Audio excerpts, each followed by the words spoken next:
Hello everybody, Stephen here with Cardboard Coalition, and today we figured we would bring you a how to play of Radlands. This is from Roxley Games. This is a two-player game. If you look on the back of the box, it tells us it's 2 to 4. It's a two-player, 20 to 40 minute game for ages 14 plus. Now let's go over the setup really quick, and then we'll get into it.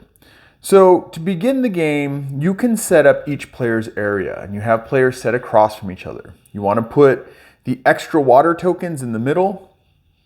You want to give each player a reference card. You want to give them a Raiders card and give them a water silo card. Each player gets these, and we'll talk about how they work, obviously, in a little bit. Once you do that, then you go ahead and you take this deck of camps, and it gives you a large variety of camps, and you shuffle it up. Each player draws 6 cards. Let's see if I can count. 1, 2, 3, 4, 5, 6. I can count. And out of those 6 cards, the player will choose 3 camps that they want to play with. Now, the camps give you some information on the card. It gives you the name of the camp. It gives you what action you can do with this camp, right? And then sometimes there's some special information, like this one says this card cannot be restored. So you can't get this one back up and running, right? Sometimes there's one-time use. We don't have it in here. There's the obelisk, which gives you 3, I can't remember if it's 3 or 4 cards, but it gives you a ton of cards to begin with, but then it's destroyed, right? It's out of the game. So each person picks their camp, and what they're looking at is what abilities they want to try to use, right? And we'll go over the iconography and the costs and stuff. But they have the abilities, the cost. Anytime it shows that little water, it's a cost. This one's a 0. And how many cards go into the starting hand of the player. So this one has 1 card, 1, 1. You see this one has 0. The rest of these have 1. That one has 0. Sometimes you have more. I think we have a 2 card right there. But anyways, the players look at these cards and they decide 3 that they want to keep, and they get rid of the other 3. So then they put their camps out in front of them. 3 camps, right? And the best way to look at this, I believe in the book it says lanes. So look at his lanes. Here are your reusable cards and reference card. These are your 3 camp lanes. So you have 1, 2, 3. And then you have a lane over here, which is your event lane, right? And we'll get into that. They do put out, Roxley does put out a game mat that makes this much easier to organize, because you can remember this. As I go through this, I think this right here, the event track, is the one that's hardest for people to remember, because you don't have a set order of what's out here. But anyways, once everybody's got their camps in order, they got their camps out, give each player 3 of these white water tokens. And on the back side, you have these negative marks. This just means that something's been used, but there hasn't been a water cost put on it, all right? So each player gets their 3 waters. Then they go ahead and draw their cards. This player on this side gets 2 cards, so they have their 2 cards. And then the player on the opposite side has 1, 2, 3 cards, so that player gets 3 cards. All right, so what the point to the game, how to win the game is to destroy your opponent's camp. So to destroy a camp, you have to disable it and then destroy it. This means the camp's fully destroyed. But you want to get all of their camps fully destroyed, not disabled. They all have to be fully destroyed. Once someone has fully destroyed all another person's camps, the game is over. So now we get into how do we destroy camps. And to do that, we use cards. This is a very simple game. You play cards, and then you do what the card says. Now, I have some cards here that I grabbed so I can run through some of this iconography so we can go over the cards. So, here are the cards. These are the different types you get, but let's read over the card. First you have what you get if a card is trashed, right? You get rid of the card and you do that ability. Next, you have the name and the cost of that card. Then down here, you have the effect and the cost to play that effect of that card, right? Now, there are 2 types of cards. You have your They're not punks. Punks are on the backside. I can't remember. You have your people. Let's call them your people card. And then you have your event cards. You can always tell an event card because of this border, this black and yellow checkered border. So you have two different cards. You have your people card and your event card. And we'll talk about event cards here in a second. But first, let's go over all this iconography. So event cards are set up just like a person card, as you can tell. It has what you can get for trashing the card, what you can do if you want to say for trashing the card, the cost of the card, the name of the card, and then the action the card does. But the difference with the event card is it has these little bombs and numbers. This one's a 0, right? But what these bombs represent is the position that they go in the event line, right?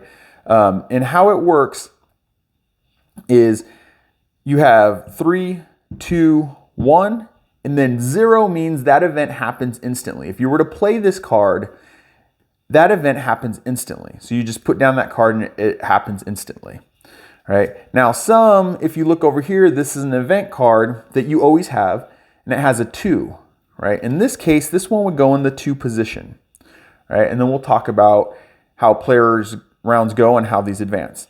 So if you were to play this card, you put it in the 2 position. All right. Now, going over, where's this guy? Because I want to go over some of these things. Going over what you can do with the junk cards, and also we'll go over symbols. And there's a couple more symbols that I'll show you, or at least one more that tend not to be on people and event cards.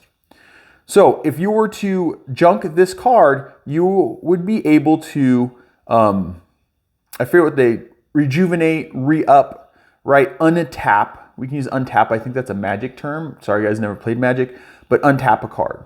So what this means is if you were to junk this card, let's say one of your bases down here has been hit, you can junk this card, which puts it in a discard pile, and you can ready up a card, all right?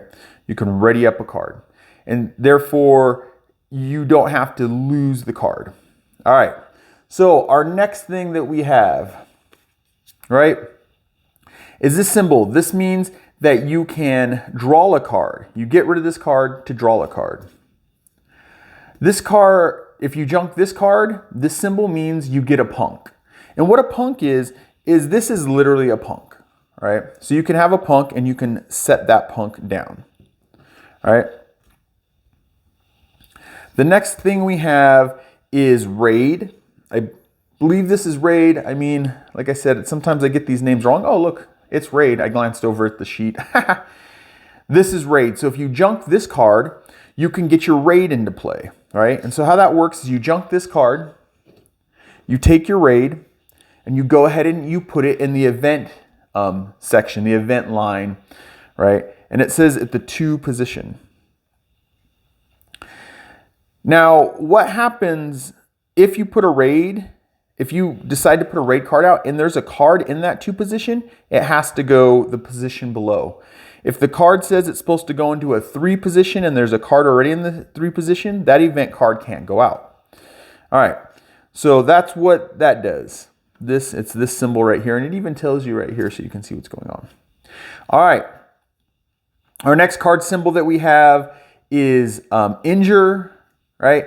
And what injure means is if someone has, let's just go like this. If someone has a player out, right, you can junk this card and injure that player. And I'm trying really hard to say injure not to confuse you guys because there's one other symbol. You can injure that player.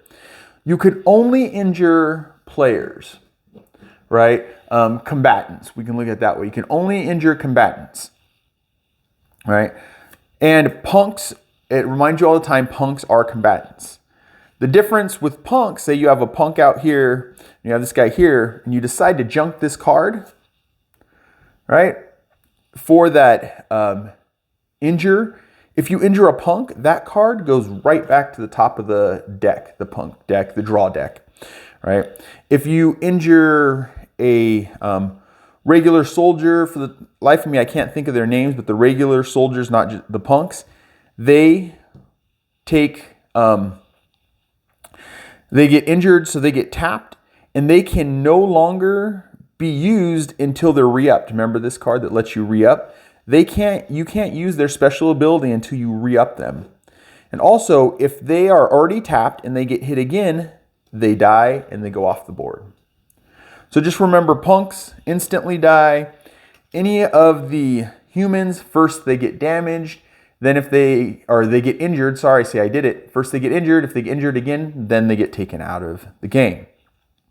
And then the last symbol that we have here is water. And what this means is if you junk this card, right, well, that symbol means you get water. But if you junk that card, you get an extra water token to use on this turn. And that is basically the cards. You have events that go in the events based on what position it gives you. Remember, 0 means you play instantly because this is 1, right? And then you have the humans, the combatants, however you want to look at it, and they go out to defend your camps, right? Because you're going to have cards that say things like undefended camp, right? You're going to attack an undefended camp. Raids attack anything, things like that. All right. So when we go to play the game, right, now we understand the card iconography, we can decide what we want to do. So at the beginning of the game, right, they didn't have that extra water. Let's say this player over here has their hand. They have 3 water, right? So the first thing I want to say, and people tend to miss this when talking about playing this game, is if you don't like your hand and you want to just draw a card, you can get rid of 2 waters and you can draw a card, giving you more cards, but now you're down to 1 water.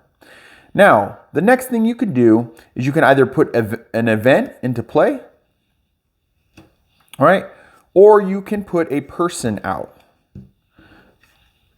And when you do either of those, you have to pay the cost of water. So there's the cost. When a person is put into play, and you put these people out, one to affect your opponent, but also to block your camps. When a person is put out into play, they are not active yet. If they have a token on them, they are not active. Sometimes, like this guy, his ability is 0. It takes nothing to do his action. So what you do is you just take one of these tokens and you put a negative on there to let you know that you've used that action, right? All right, so let's go back to our hand. Let's see what we want to do.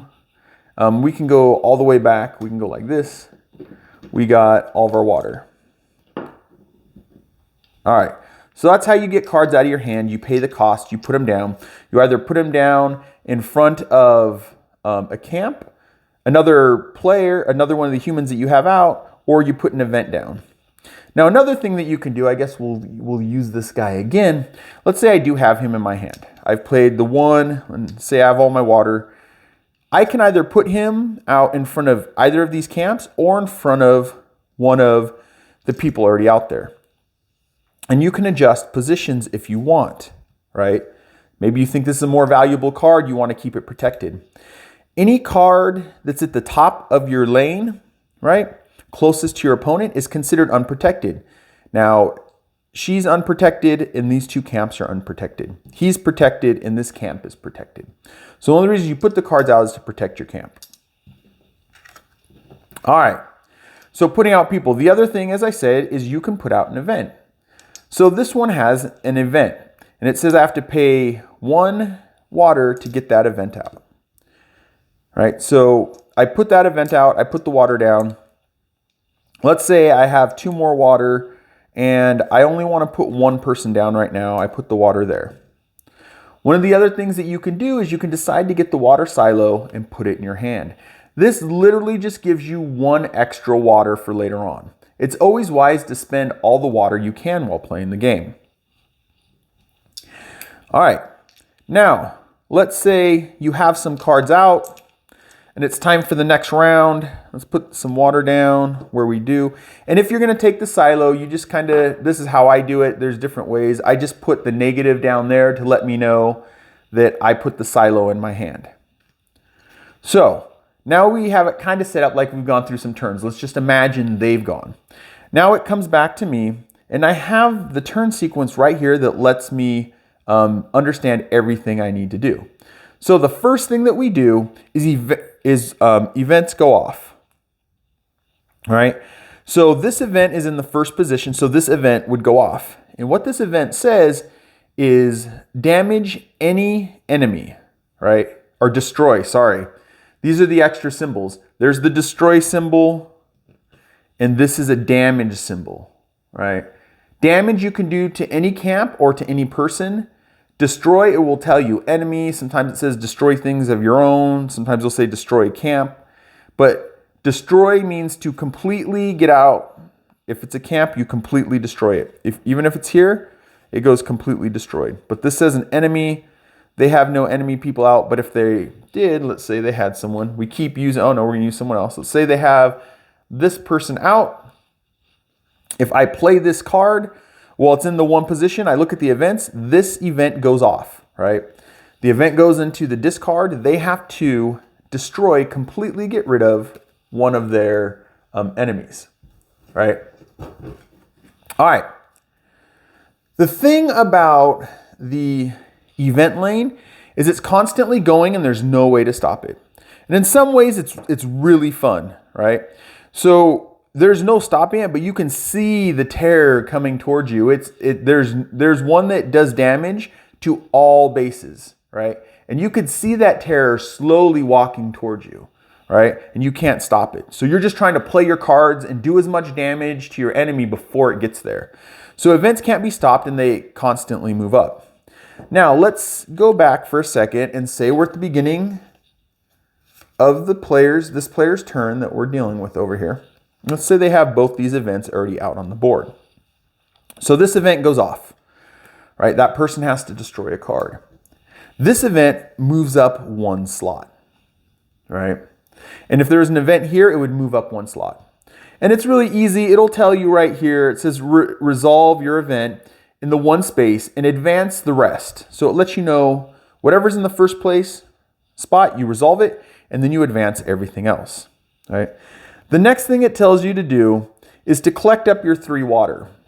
You always start with 3. You can play cards to get more water, but you always start with 3 water, right? And then it goes to the third thing that you do, which we talked about a little bit, which is your actions. And we'll just bring this up so we can look at them.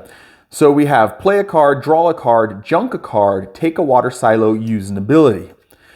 So we talked about that. Playing a card is either putting the card down somewhere, anywhere you want. You only have 3 spots, right?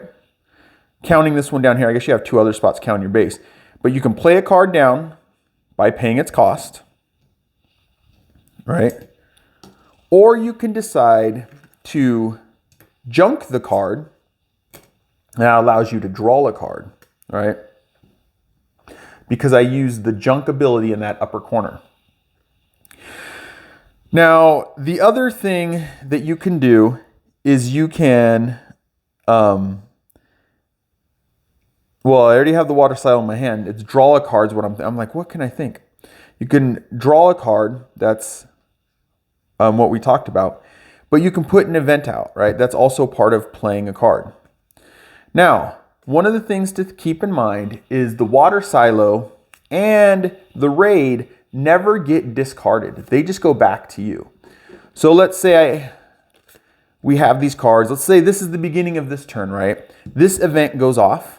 Instead of going to my discard pile, and it lets you know because it has a different back, it just goes right here. And you can play it again if you get the right card. Now you're gonna have to junk a card to be able to play it, but that card goes there. Also with the water silo, the beginning of your turn, instead of going to the discard pile, it goes right there and you get an extra water, giving you 4 water to start this turn with. So those are your things that you can do. Oh, you play a card, sorry, I did skip one, is you can do the action that's on the card. So let's put these guys down. Let's say this one was already out. Now I can play this card's ability, right? It says use the ability of one of your ready people or any undamaged enemy, right? And so what it allows you to do is you can only use one of your abilities once, right? This one's allowing you to do it again. It's the mimic, and that's why it's a question mark because you have to pay it.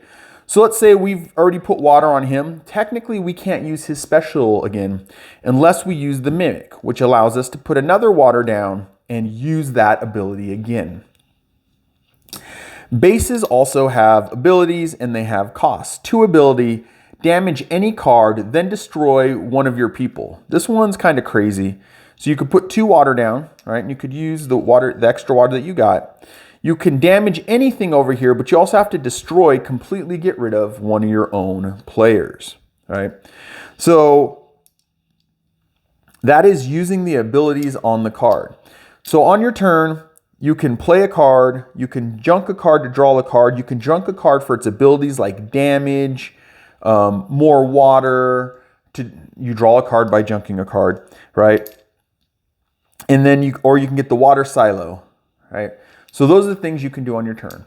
And play goes back and forth until one person has all their bases completely, hit the camera, all their bases completely destroyed. Once all the bases are completely destroyed, the game is won. And that is how you play Radlands by Roxley Games. I like to move these around in my hand. So that's how you play Radlands. Of course, the cards have different things and they explain what to do. The instruction book for Radlands is very short, right? It also has some fact sections, fact sections, right? So general info and stuff. But for the most part, once you understand the idea of junking the card, playing the card, doing the event, you've got this game down. So hopefully you guys enjoyed this explanation of how to play Roxley's Radlands. I'm Steven with Cardboard Coalition. I'll see you later, everybody. Bye.